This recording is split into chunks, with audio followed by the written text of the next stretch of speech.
하나님이 노아와 그 아들들에게 복을 주시며 그들에게 이르시되 생육하고 번성하여 땅에 충만하라. 다른 사람의 피를 흘리면 그 사람의 피도 흘릴 것이니 이는 하나님이 자기 형상대로 사람을 지으셨음이니라. 너희는 생육하고 번성하며 땅에 가득하여 그 중에서 번성하라 하셨더라. 내가 나와 너희와 및 육체를 가진 모든 생물 사이에 내 언약을 기억하리니 다시는 물이 모든 육체를 멸하는 홍수가 되지 아니할지라. 무지개가 구름 사이에 있으리니 내가 보고 나 하나님과 모든 육체를 가진 땅의 모든 생물 사이에 영원한 언약을 기억하리라. 하나님이 노아에게 또 이르시되 내가 나와 땅에 있는 모든 생물 사이에 세운 언약의 증거가 이것이라 하셨더라. 방주에서 나온 노아의 아들들은 셈과 함과 야벳이며 함은 가나안의 아버지라. 노아의 이 세 아들로부터 사람들이 온 땅에 퍼지니라. 노아가 농사를 시작하여 포도나무를 심었더니 포도주를 마시고 취하여 그 장막 안에서 벌거벗은지라. 가나안의 아버지 함이 그의 아버지의 하체를 보고 밖으로 나가서 그의 두 형제에게 알림해 셈과 야벳이 옷을 가져다가 자기들의 어깨에 메고 뒷걸음쳐 들어가서 그들의 아버지의 하체를 덮었으며 그들이 얼굴을 돌이키고 그들의 아버지의 하체를 보지 아니하였더라. 노아가 술이 깨어 그의 작은 아들이 자기에게 행한 일을 알고 이에 이르되 가나안은 저주를 받아 그의 형제의 종들의 종이 되기를 원하노라 하고 또 이르되 셈의 하나님 여호와를 찬송하리로다. 가나안은 셈의 종이 되고 하나님이 야벳을 창대하게 하사 셈의 장막에 거하게 하시고 가나안은 그의 종이 되게 하시기를 원하노라 하였더라. 아멘. 감사드립니다. 찬양이 언제나 우리의 영혼을 일깨우는 줄 믿습니다. 여러분 무더위에 어떻게 지내셨나요? 아마 쉽지 않은 시간이지만 아마 요즘 아침을 경험해 보시면 제법 선선해졌다 그렇게 아마 생각이 드실 거예요. 시간이 흘러가고 있다는 것을 깨닫게 됩니다. 아무리 힘들고 어려운 일이 있어도 주님이 우리 안에서 일하고 계신 줄로 믿습니다. 오늘 살아계신 그 주님을 경험하는 그런 예배가 되기를 원합니다. 창세기 말씀을 저희가 계속 나누고 있는데 오늘 창세기 9장 말씀을 보면 하나님의 마음이 변함이 없으시다. 우리를 향한 하나님의 마음이 변함이 없으시다. 그 내용으로 가득 차 있는 것을 보게 됩니다. 방주에서 나온 노아와 그 아들들에게 복을 주시며 말씀하시는데 생육하고 번성하고 그리고 그래서 땅에 충만하라 명령하십니다. 여러분, 하나님의 명령은 그 명령 그 자체가 사랑이자 축복입니다. 그런데도 우리 인간이 얼마나 어리석은지 하나님이 나에게 명령하셨을 때, 말씀을 주셨을 때 그 말씀이 나에게 어떤가 자꾸 재려고 합니다. 이리저리 재보고 판단해보고 그러다가 결국 불순종할 때가 있어요. 그러나 여러분, 하나님의 명령은 사랑 그 자체입니다. 하나님께서는 창세기 1장에 이 세상을 창조하시며 우리에게 복을 주셨는데 창세기 1장 28절에도 그 축복을 주셨어요. 근데 오늘 9장에 보니까 그 축복을 그대로 주십니다. 땅에서 생육하고 번성하고 땅에 충만하라. 그러시면서 청지기의 사명까지도 말씀하세요. 정복하라, 다스리라.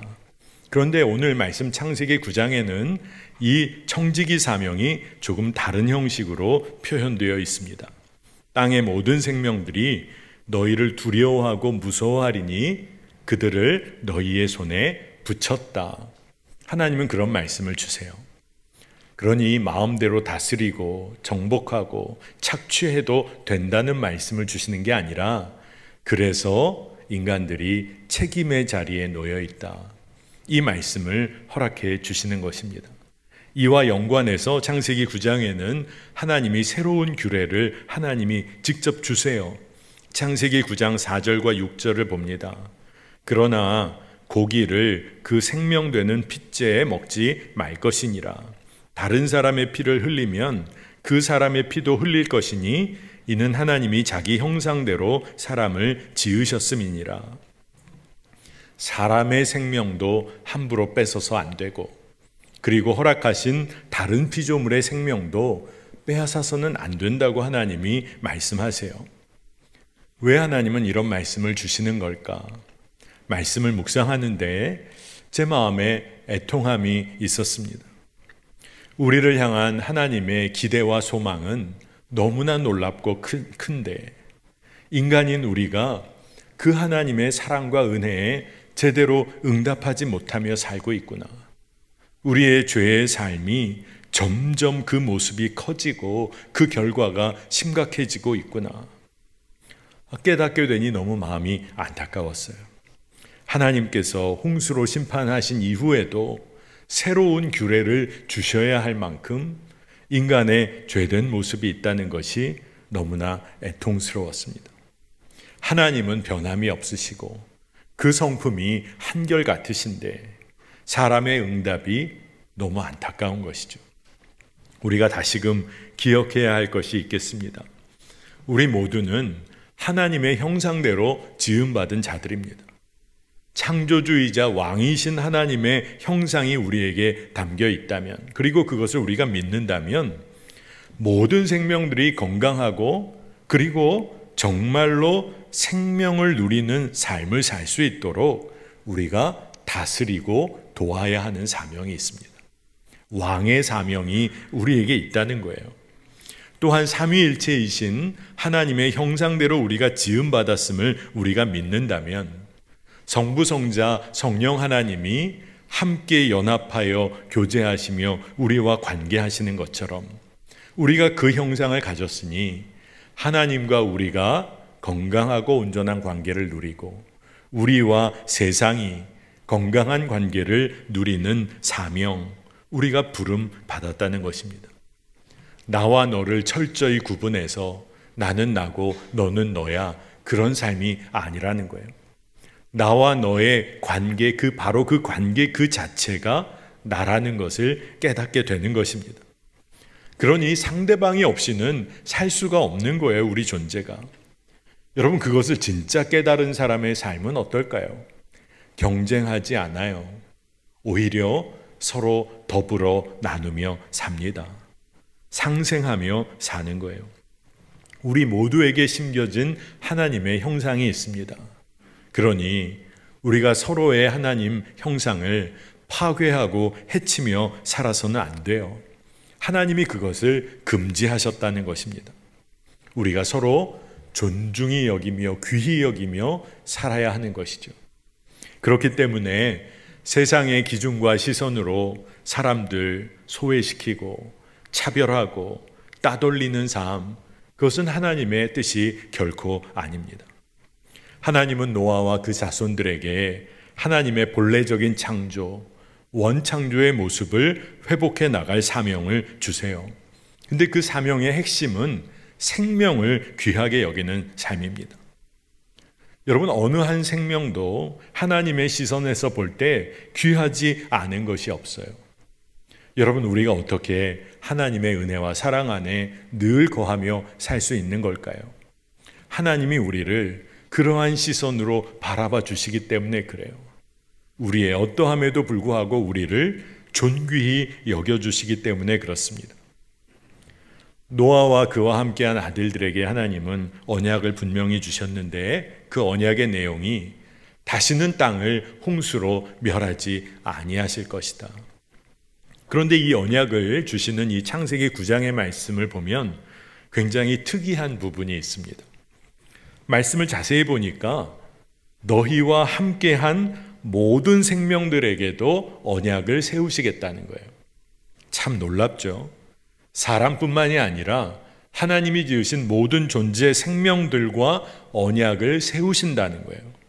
그러니 하나님의 구원은 온 우주 만물을 향한 하나님의 구원의 계획과 뜻입니다. 하나님의 마음이 그러세요. 우리 인간 중심의 구원만을 하나님은 말하고 계시지 않아요. 그러면 아마 질문이 생기실 것입니다.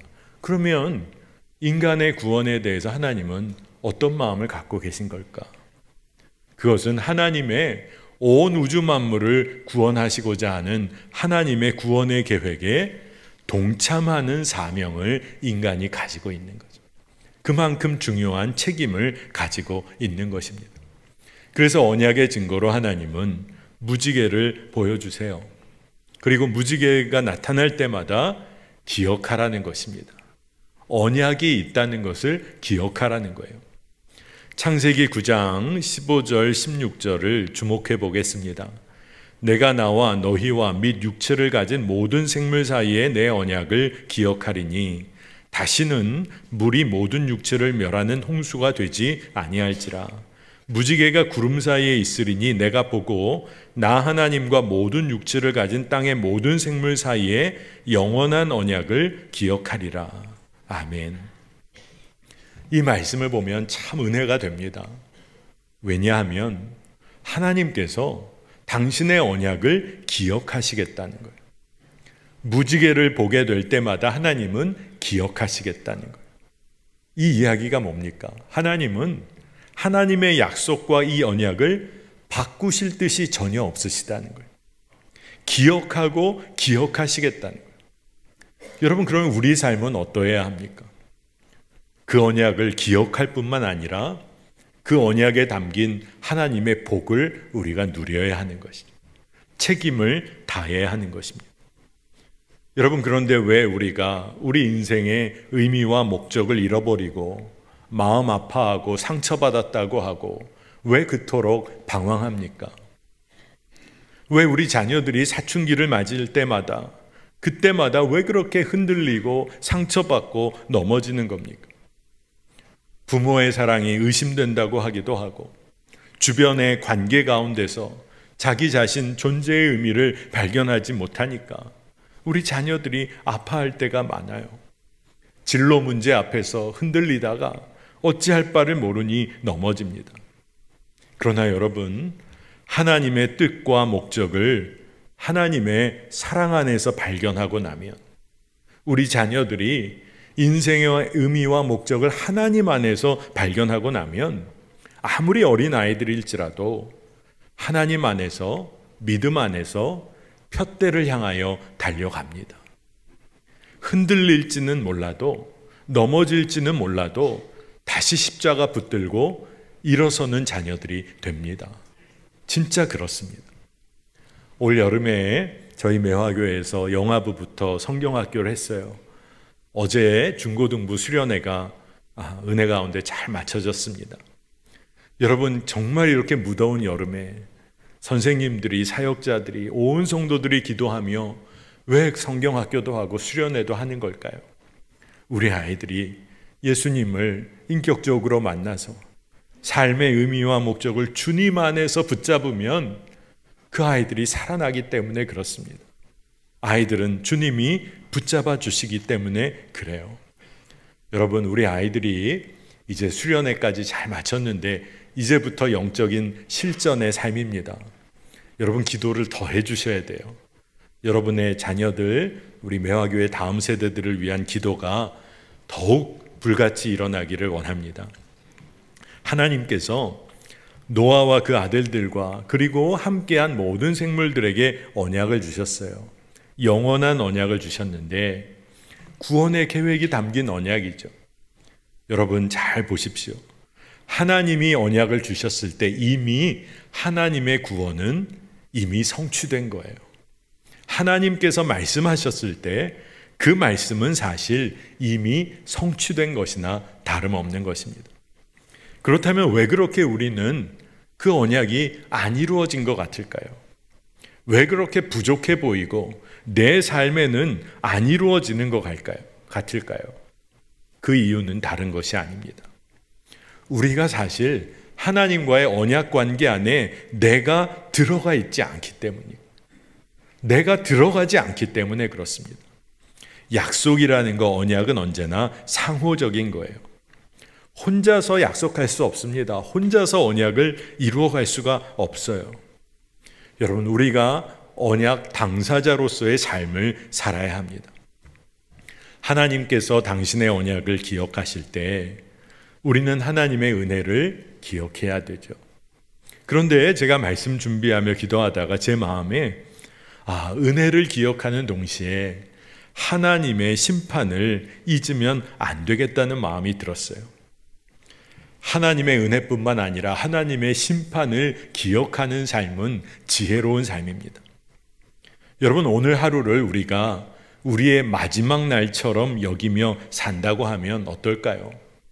아마 오늘 우리의 삶에 헛된 것, 그리고 유혹, 틈타올 수가 없을 거예요.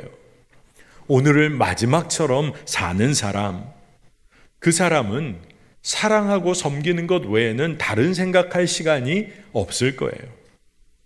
여러분, 오늘이 마지막 날임에도 불구하고 게으르고 탐욕스럽고 개걸스럽게 사는 사람이 있을까요? 만약 그런 사람이 있다면 오늘을 마지막 날인 줄 모르고 사는 사람이기 때문에 그런 삶을 살 수가 있는 것입니다. 하나님의 시간의 계획 가운데 우리의 인생을 놓고 보면 우리가 80, 90을 산다고 해도 사실 그 인생은 정말 점과 같은 인생이에요. 너무너무 짧은 쏜살 같은 인생을 우리가 삽니다. 그러니 오늘 우리가 예배하는 이 시간도 우리의 마지막 때와도 같은 순간이에요. 나는 20년, 30년, 40년이 남은 것 같다 할지라도 사실 우리 인생은 지금 이 순간이 하나님 앞에서는 마지막 때와 같습니다. 여러분, 마지막을 어떻게 살아야 할까요? 하나님의 은혜를 기억하며 마지막이기에 사랑하며 섬기며 살아야 하는 것입니다.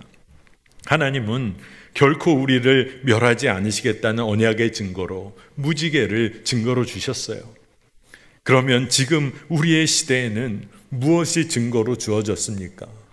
예수 그리스도의 십자가가 언약의 증거로 우리에게 주어졌어요. 오늘 말씀을 보면 하나님은 언약에 관해서 계속 말씀하십니다. 근데 그때마다 특별한 점은 함께하는 사람들과 함께하는 생물들에게 언약을 주셨다. 함께라는 말을 계속하여 반복하고 있습니다. 여러분, 우리가 함께 하나님의 언약 안에 들어가야겠습니다. 우리가 함께 십자가 구원의 언약 안에 들어가야겠습니다. 한 사람도 뒤에 남겨지는 사람이 없어야겠구나. 그런 마음이 강하게 들었어요. 사랑하는 가족들, 말할 것도 없습니다. 모두가 하나님의 언약 안에 들어가야 돼요.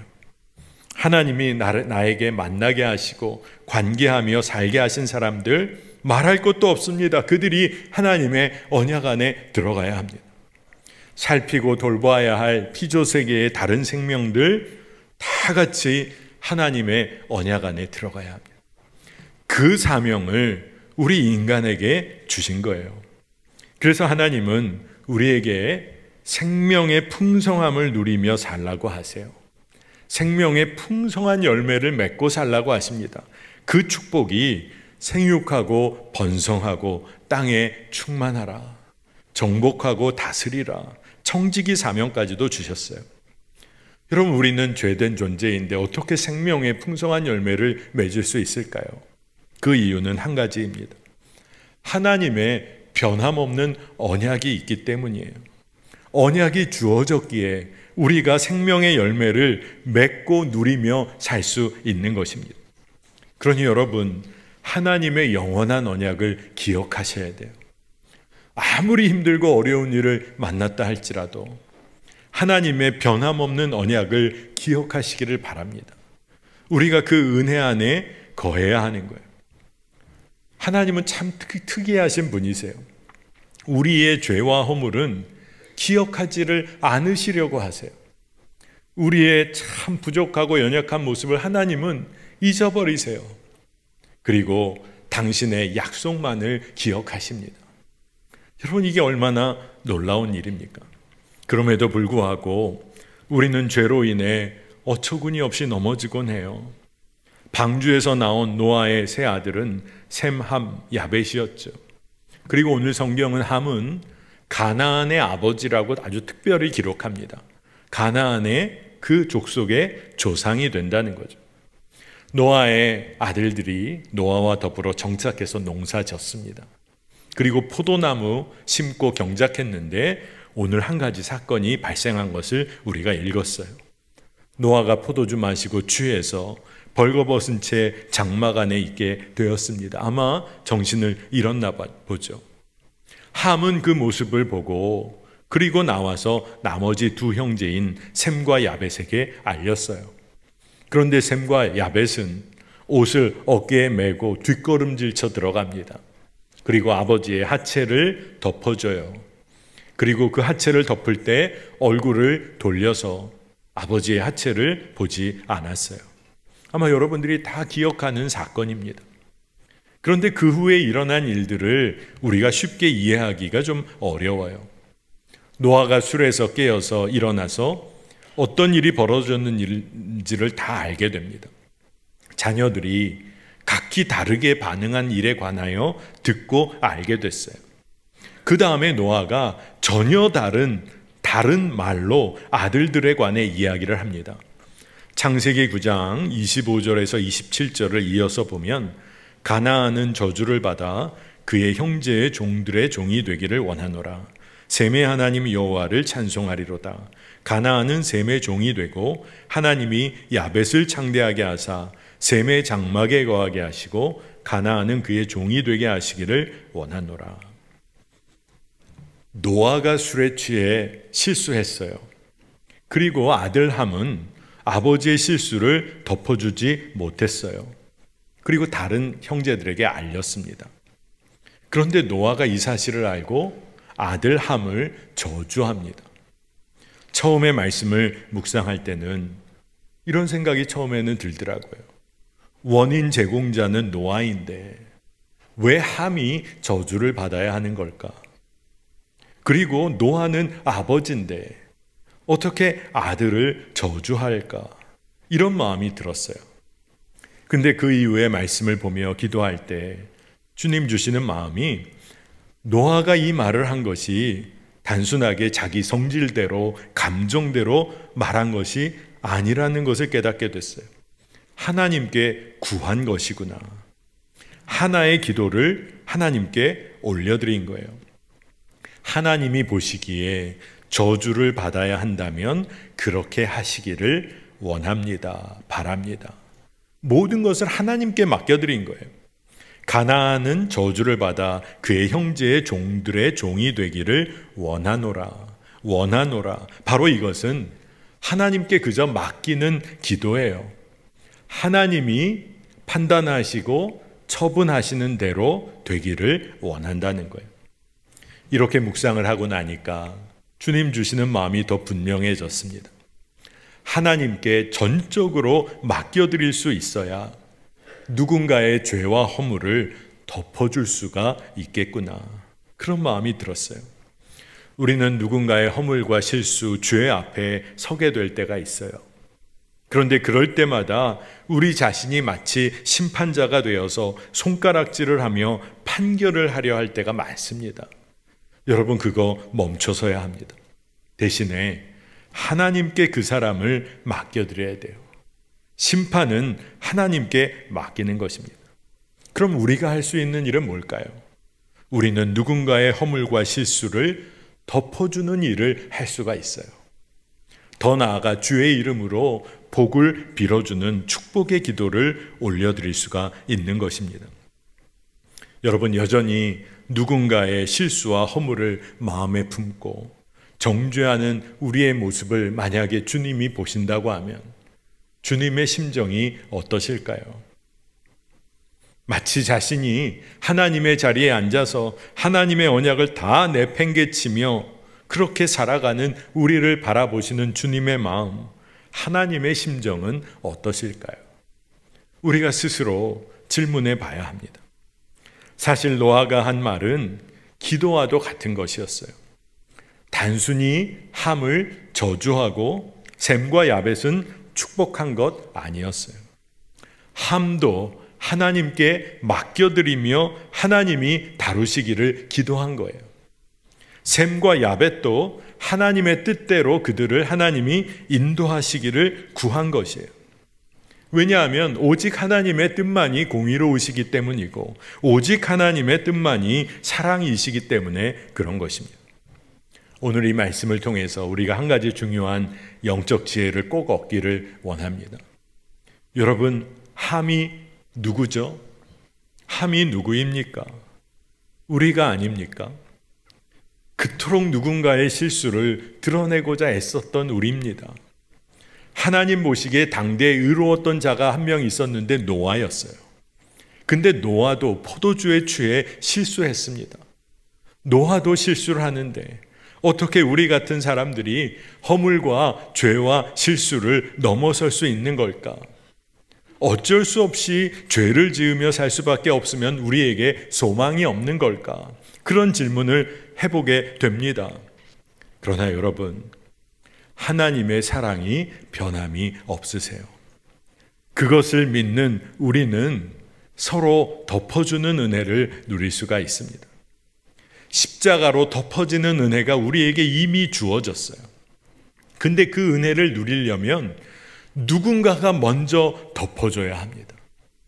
누군가가 먼저 십자가의 은혜와 사랑을 경험한 누군가가 먼저 덮어줘야 돼요. 여러분, 주님의 은혜의 통로로 우리가 그렇게 쓰임받기를 원합니다. 여러분이 한번 그 사람이 되어보세요. 그 삶이 하나님의 은혜를 가장 깊이 누리는 생명의 길을 걷는 삶이 될 것입니다. 생각해 보면 오늘 이곳에 우리가 지금 예배드리며 여기까지 이 자리까지 온 것도 수많은 사람들이 우리를 용납하고 인정해주고 실수와 허물 알면서도 모른 척해주고 입에 담기 어려운 부끄러운 죄된 모습도 덮어주고 품어줬기에 우리가 이 자리에 있는 거 아닙니까? 우리 부모님들이 부족하고 연약한 부분이 있으시지만 얼마나 우리를 덮어주셨어요. 얼마나 은혜로 품어주셨습니까? 수많은 동역자들과 중보자들이 우리를 품어줬잖아요. 우리 인간의 마음과 결단으로는 사실 한두 번밖에 못하겠죠. 그러나 우리는 이미 끝없는 십자가의 은혜를 누린 사람이에요. 죄와 허물을 덮어주시는 하나님의 은혜를 누리며 살아왔어요. 그러니 이제 우리가 하나님의 언약 안에 거하며 하나님의 신실한 사랑의 성품을 붙잡고 서로 덮어주는 은혜를 누려야 합니다. 여러분, 노아와 그 아들들과 함께했던 모든 생물들이 방주 밖으로 나왔어요. 홍수 심판이 끝난 이후에 그들이 새로운 삶을 시작할 수가 있었습니다. 이유는 딱 한 가지, 하나님이 덮어주시는 은혜로 붙잡아 주셨으니까. 서로의 생명을 빼앗는 죄된 모습이 있어서 하나님이 규례를 새롭게 주실 수밖에 없었어요. 하나님의 형상을 서로 파괴하지 말라고 하셨어요. 그럼에도 죄된 모습이 있었어요. 그런데 하나님은 은혜로 덮어주시면서 영원한 언약을 주셨어요. 그 언약 안에 거하라고 하셨어요. 그리고 여전히 죄와 허물, 실수로 넘어지는 우리 인간들에게 하나님의 사랑을 붙잡고 서로 덮어주는 은혜를 누리라고 말씀하십니다. 여러분, 십자가 은혜를 가장 생생하고 충만하게 누리는 방법이 뭘까요? 여러분, 용서하고 사랑하며 사는 겁니다. 여러분, 막혀있는 부모님과의 관계가 있습니까? 여러분, 먼저 사랑으로 품고 덮어주는 자로 서시기를 축복합니다. 자녀들과의 관계는 어떠세요? 끝까지 자녀를 덮어주며 끝까지 포기하지 않으면 그 자녀는 살아납니다. 허락하신 동역자들, 일터의 동료들과의 관계도 마찬가지입니다. 품고 덮어줄 때 새로운 변화는 시작됩니다. 오늘 말씀을 보면, 그리고 계속 창세기를 우리가 이제 읽어 나갈 때 야벳의 족보 가게를 우리가 보게 될 거예요. 야벳의 족보 가게를 통하여 믿음의 조상 아브라함이 등장합니다. 진짜 놀랍죠? 용서하고 사랑하고 덮어주는 은혜의 삶을 산 그 사람의 계보를 따라 하나님은 믿음의 길을 여셨어요. 용서하고 덮어주는 삶이 새로운 길임을 믿습니다. 그 길을 여는 거예요. 오늘 매화교회 안에, 매화교회 공동체 안에 서로 덮어주는 은혜가 충만하기를 간절히 기도합니다. 여러분, 오늘 3부 예배 많이 나오셨는데 오늘 좀 따지러 나오신 분 계신가요? 아유, 예배 나온 김에 좀 누구한테 따지고 가야겠다. 아니에요. 덮어주는 거예요. 하나님의 사랑으로 덮어주는 거예요. 그러면 우리가 주의 생명을 누릴 줄 믿습니다. 함께 기도하겠습니다. 하나님 감사합니다. 하나님의 영원한 언약 안에 거하게 하시니 감사요 은혜입니다. 그 언약 안에서 생명의 풍성한 열매를 맺으며 살게 하소서. 서로에게 심겨진 하나님의 형상을 서로 드러내며 살게 하소서. 우리가 서로 실수하고 죄와 허물에 무너졌을 때 서로를 하나님께 맡겨드리며 기도하게 하시고 허물을 덮어주는 주의 사랑으로 용서하고 사랑만 하며 살게 하여 주소서. 주여, 이 일로 인하여 가정이 뒤바뀌고 일터가 뒤바뀌고 우리 자녀들의 인생이 뒤바뀌어지는 복을 누리게 하여 주옵소서. 주님이 그리 인도하실 줄을 믿고 찬양과 영광을 올려드립니다. 감사드리며 예수님의 이름으로 간절히 기도합니다. 아멘.